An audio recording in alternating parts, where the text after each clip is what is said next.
Out of all the things I could have been reawakened to, it had to be this odd, yet beautifully constructed body. Reincarnation has come to be a stupid, broken system, to the point where you might as well give the dead a slot machine to determine their next life.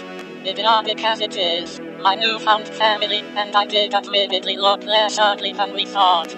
Sure, our looks were slimy, squishy, mine covered in weird, white pellets, but the glossy eyes surely made up for it. The pink one I could talk over all day. Gosh, what a beaut. But what caught my attention to its fullest was the giant standing next to his couch, staring at his giant phone, in his giant home, grasping onto giant chopsticks by his side.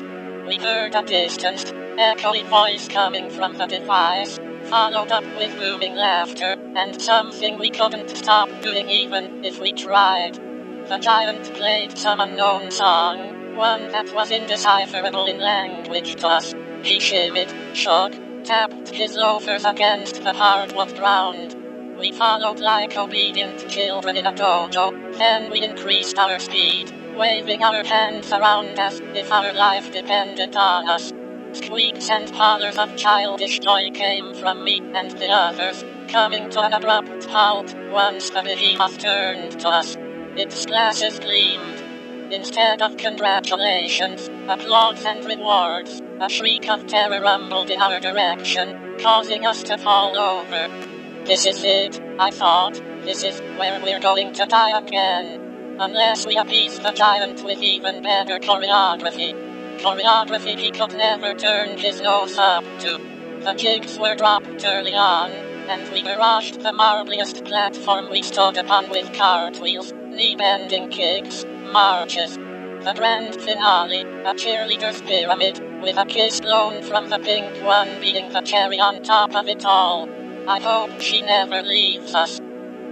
The giant calmed down, thank goodness above. In fact, it was so entertained that it gave us exactly what we were looking for.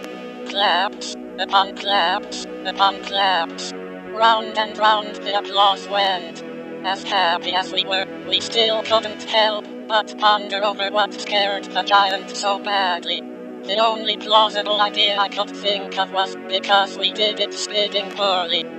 That is, if a bidding was even on the plate to begin with. He held his initially looming hand below, allowing us to climb on. It was so slippery that we almost slid off of his palm and onto the carpeted flooring. It had to be at least 36 feet above, and none of us could even imagine the splattering impact if it weren't for our warden's fast grip. Instead of being taken to a neatly decorated bedroom, or the sofa he stood near earlier, he placed us inside of a cold room. A room encased with white, the view beneath our feet consisting of fogged glass. The last of what we perceived before being locked in here were vague tools on top of a counter from what our mildly blurred vision could make out in a long distance, and the smiling man mountain finally speaking words we could understand. Rest up, babies. We couldn't.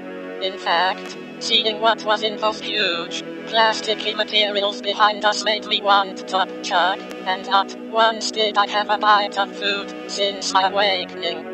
Whether or not I could sway the night away to get over it was uncertain, but needless to say, I know what frightened the mammoth now.